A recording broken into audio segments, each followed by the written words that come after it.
परिवर्तन सभेसाठी उपस्थित असलेले अक्कलकुवा धडगावचे आमदार माननीय अक्षदादा पाळवी, विजय अण्णा पराडके, जिल्हा प्रमुख गणेशदादा पराडके, ललित भाऊ जाट, नगराध्यक्ष पदाचे उमेदवार माननीय दादा क्षत्रिय आणि मंचावर उपस्थित असलेले सर्व मान्यवर आणि या ठिकाणी उपस्थित असलेले तळोदा शहराचं भविष्य ठरवणारे सर्व माझ्या भ्राता भगिनी आणि पत्रकार बांधवांनो, सर्वांना मी सप्रेम नमस्कार करतो. दादा 4 दिवसापूर्वी एक सभा झाली होती. 4 दिवसापूर्वी एक सभा झाली होती. तुम्हाला सांगितलं की त्या सभेमध्ये आमच्या नगराध्यक्षाच्या संदर्भात आपला जो नगराध्यक्षाचा उमेदवार आहे त्या नगराध्यक्षाच्या उमेदवारासंदर्भात माननीय उपमुख्यमंत्री एकनाथराव शिंदे साहेबांना सांगणार आहेत की हा जो उमेदवार आहे या उमेदवाराचे व्यवसाय काय आहेत, हा उमेदवार कसा आहे याची आम्ही तक्रार करू अशी जाहीर वाच्यता होई गल्लीच्या सभेमध्ये आमच्या उमेदवारासंदर्भात तुम्ही सांगणार आहात. सांगा, तुमचा अधिकार आहे. आमचा उमेदवार कसा आहे ते तुम्ही सांगा. माझा एकच प्रश्न आहे, अगोदर तुम्ही तुमच्या उमेदवाराच्या संदर्भात लोकांना सांगा.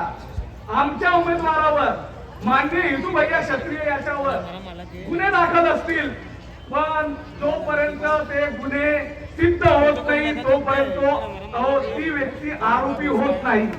परंतु तुमचा जो नगराध्यक्षाचा उमेदवार आहे त्याला शहादा सेशन कोर्टने 3 वर्षाची सजा दिलेली आहे. 3 वर्षाची सजा दिलेली आहे आणि हायकोर्टाने त्याचा जामीन मंजूर केलेला आहे.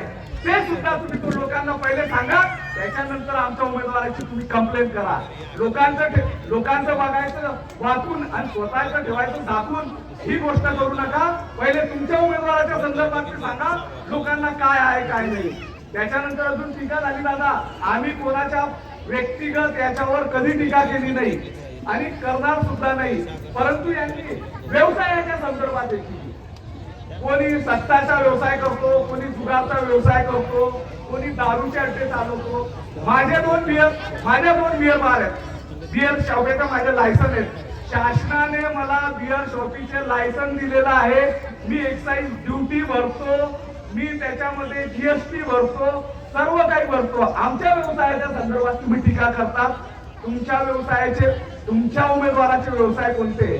समोर बघा, समोर परमिट रूमचा व्यवसाय आहे, तो सुद्धा नगरसेवकाचा आहे, नगरसेवकाचे उमेदवार आहे. आणि तुम्हाला या ठिकाणी सांगतो, ती जी जागा आहे कायद्यानुसार नगरपालिकेच्या जागेवर कोणी दारूचा व्यवसाय करू शकत नाही, परंतु त्या ठिकाणी दारूचा व्यवसाय केला जातो. ते देखील तुम्ही लोकांना सांगा. आमच्या उमेदवाराच्या संदर्भात तुम्ही टीका करतायत. तुम्ही पहिले तुमच्या उमेदवाराचं बघा, त्याच्यानंतर आमच्या उमेदवाराचं बघा. मी काल परवा एक क्लिप बघितली, एक व्हॉट्सअप स्टेटस देखा था मैंने. तळोदा शहराच्या उज्ज्वल भविष्यासाठी जितू भाऊंना मतदान करा. तळोदा शहराच्या उज्ज्वल भविष्यासाठी जितू भाऊंना मतदान करायचं. अहो, 30 वर्षाचा सत्ता तुमच्या जवळ होती. त्या 30 वर्षामध्ये तळोदा शहराचा उज्ज्वल विकास झाला नाही, तर या येणाऱ्या 5 वर्षात कोणता विकास करणार आहे? या गोष्टीचं तुम्ही पहिले उत्तर द्या. अजून एक गोष्ट सांगतो, तळोदा शहराच्या उज्ज्वल विकासासाठी मागच्या 8 ते 10 वर्षापासून तुम्ही शेतकरी हायस्कूलचे मुख्याध्यापक आहात. आज देखील जाऊन बघा, सकाळी जाऊन बघा शेतकरी हायस्कूल मध्ये. ज्या शेतकरी हायस्कूल में चांगले डॉक्टर्स, इंजिनियर्स, आमदार यांचं शिक्षण त्या शेतकरी हायस्कूल मध्ये झालेलं आहे, त्या शेतकरी हायस्कूलचा तुम्ही विकास करू शकले नाही आणि तळोदा शहराचा विकास करणार आहे. कशाला तुम्हाला सत्ता द्यायची? अगोदर पहिले तुम्ही ज्या ठिकाणचे मुख्याध्यापक आहात पहिले त्याचा विकास करून दाखवा, त्याच्यानंतर तळोदा शहराचा विकास करा. एक दुसरा उमेदवार अजून सांगतो की मी सुद्धा विकास करेन. अरे 25-30 वर्ष तुम्ही आपसामध्ये भानगड केल्या आणि शेतकरी हायस्कूल साठी 3 तू ठेवले, 2 मी ठेवल्यास. 3 संस्था तू ठेव, 2 संस्था मी ठेवतो. आम्ही दोघं भाऊ जशी शेतकरी वाटून खाल्ली तशी नगरपालिका वाटून खाऊ घ्या. आम्ही दोघं भाऊ जशी शेतकरी हायस्कूल वाटून खाल्ली तशी नगरपालिका वाटून खाऊ. याच्यासाठी या लोकांना मतदान करायचंय. म्हणून माझी विनंती आहे तुम्हा सर्वांना की मतदान करत असताना या गोष्टीचा विचार करा. या ठिकाणी जितू भाऊंनी सांगितलं, दुबे म्हणजे जितू भाऊ म्हणजे दुबे, आणि तुम्ही समजणार दुसरे जिते भाऊ. यांनी सांगितलं संजय गांधीचे निराधारचे प्रकरण असतील, इंदिरा गांधी वृद्धापकाळचे प्रकरण असतील, लाडकी बहीण योजनेचे प्रकरण असतील, जितके प्रकरण आम्ही दोघांनी मंजूर केलेले आहेत तितके भाजपच्या पूर्ण टीमला आव्हान आहे आमचं. त्यांनी प्रकरण मंजूर केलेलं आहे का? या ठिकाणी अजून सांगतात ते महिला, ज्येष्ठ, वृद्ध सर्वांच्या हितासाठी कार्यरत करणारा जितू भाऊ आजपर्यंत कोणतं काम केलेलं आहे? या ठिकाणी माझं ओपन चॅलेंज आहे, ओपन चॅलेंज देतो. त्यांनी या ठिकाणी यांचे ना पंटर मोबाइल चालू होगा इनके पंटर है ना, हमारा भाषण उनको सुना रहे होंगे, तो इनको ओपन चैलेंज है. इन्होंने यहाँ पे आना, यहाँ पे आके संजय गांधी निराधार का फॉर्म होगा, इंदिरा गांधी निराधार का फॉर्म होगा, इनके टीम ने भर के दिखाना. हम राजकारण में से संन्यास ले लेंगे, राजकारण में से संन्यास लेंगे. इनको पेन पकड़ते वक्त ना इनके हाथ ऐसे थरथर करते. और ये वृद्धापकाळ योजनेचे, वृद्धापकाळ लोकांचे हे काम करायची भाषा करतायत. अहो तुम्हाला जे जमत असेल ते सांगा, नाही जमत असेल ते सांगा. कशाला लोकांना भूलतापा देताय? अजून यांचा एक मुद्दा होता, तो या शहराच्या युवकांना नोकरी हवी म्हणून प्रयत्न करणारे जितू भाऊ माळी, तो त्या शहराच्या युवकांना नोकरीसाठी प्रयत्न करणारी जितू भाऊ माळी. अहो भाऊ, तळोदा शहर तर दूरच सोडा हो, तुम्ही माळी समाजाच्या किती लोकांना नोकऱ्या दिलेल्या आहेत आणि ते नोकऱ्या किती तुम्ही फुकटात दिलेल्या आहेत ते पहिले तुम्ही सांगा. किती लोकांना फुकटात नोकऱ्या दिलेल्या आहेत? नोकऱ्या देत असताना पहिले तुमच्या कुटुंबातील लोकांचा विचार करतात. समाजाला पहिला समाजाच्या किती लोकांना नोकऱ्या दिलेल्या आहेत आणि ते फुकटात दिलेल्या आहेत ते तुम्ही मंचावर या आणि सांगा. नौकरियां सबके सब नौकरियां इन्होंने अपने घर में रखे वाले, समाज के लोगों को नौकरियां नहीं दिए वाले हैं. समाज में माली समाज में भी वेल क्वालिफाइड है, पढ़े लिखे लोग हैं, उनको नौकरियां नहीं दिए वाले. जिन्होंने ज्यांनी पैसे दिलेले त्यांचे पैसे अजून परत केलेले नाही आणि शहरातील लोकांना नोकऱ्या देणार आहेत. म्हणून मी तुम्हाला सांगतो की या भूलथापांना बळी पडू नका. व्यापाऱ्यांच्या समस्यांचे निराकरण करण्यासाठी जितू भाऊ, व्यापाऱ्यांच्या समस्या आज अपन मार्केट में बैठेंगे ना, यहाँ पे व्यापारी है ना, उनके दुकान में बैठ नहीं सकते, इतनी बुरी हालत है. सब व्यापारी त्रस्त हो गए वाले, एकदम त्रस्त हो गए वाले. या 3 वर्षामध्ये प्रशासक होतं दादा, यांनी एखादी स्वीपर मशीन आणली असती, आमदार दिली असेल, खासदार दिली असेल, किंवा वैशिष्ट्यपूर्ण अनुदानातून जी स्वीपर मशीन असतो, ट्रैक्टर चलता देखो, धूल उड़ाते चलता, धूल गोला चलते, वो अगर लेके आते हैं 3 साल में प्रशासक आने के बाद में, तो भी व्यापारी की समस्या निराकरण हो जाती है. और व्यापारी की समस्या तुम निराकरण करने वाले झूठ क्यों बोल रहे? तुमको जो करने का है तुम जो उसके संदर्भ में बोलो. हम तुमको सब व्यापारियों को वचन देते हैं. यहाँ पे आमशा दादा बैठे हुए, चंदू भैया आने वाले, हितू भैया अगर चुन के आ गए तो सब व्यापारियों की समस्या, धूल की समस्या हम 1 महीने में सॉल्व करेंगे. स्वीपर पहला जो रहेगा, हम स्वीपर मशीन लेके आएंगे और सब व्यापारियों की समस्या दूर करने के लिए प्रयत्न करेंगे. या ठिकाणी एक गोष्ट अजून प्रामुख्याने सांगावीशी वाटते दादा, तो त्याचा जसं बारगळ जागीरदाराचा प्रश्न आहे, त्याचबरोबर तळोदा शहराचा शेतकरी बांधवांचा देखील एक प्रश्न आहे. तो प्रश्न असा आहे दादा की तळोद्यातील 600 एकर जमीन, 600 एकर जमीन ही उकईमध्ये गेलेली आहे. उकईमध्ये उकई क्षेत्रात गेलेली आहे. त्याच्यामध्ये कंडिशन अशी होती की जर तापी नदीला पूर आला, बॅक वॉटर त्यांच्या शेतापर्यंत आलं तर त्या जमिनी गव्हर्नमेंट अंडरटेकिंग केलेली आहे.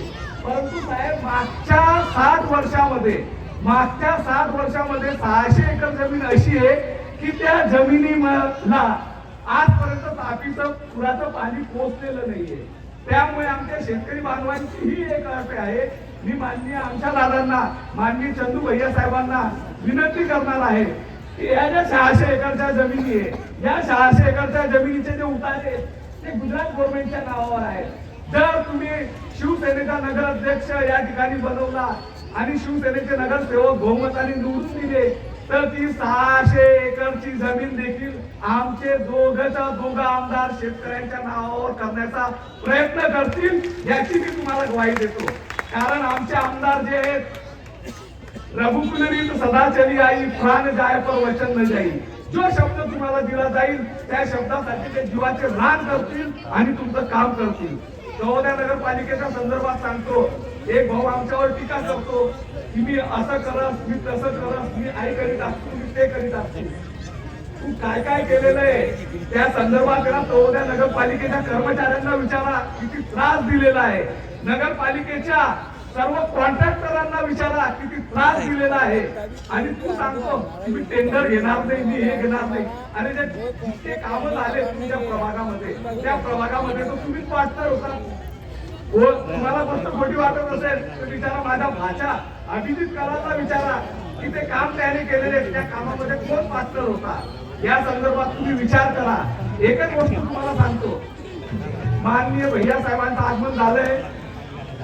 सर्वांनी टाळ्याच्या गजरात स्वागत करायचे.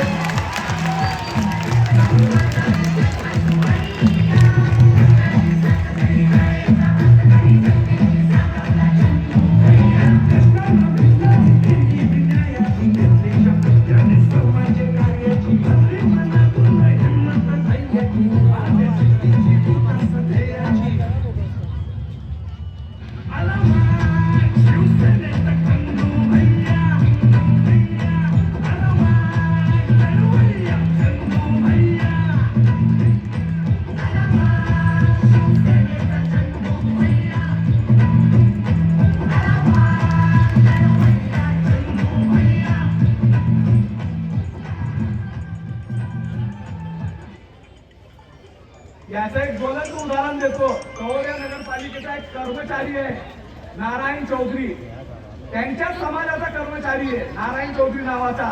त्या नारायण चौधरीला तुम्ही व्यक्तिगत भेटा आणि त्याला विचारा. त्याला इतका त्रास दिला होता की तो नारायण चौधरी कर्मचारी, भैया साहब 6 महीने के लिए नर्मदा परिक्रमा में चलेगा. इतना वही हो गया था, इसको इतना डिस्टर्ब कर रहा था. और इनका इतिहास मैं तुमको बोलने की जरूरत नहीं, इनका इतिहास क्या है ये सब तुमको मालूम है.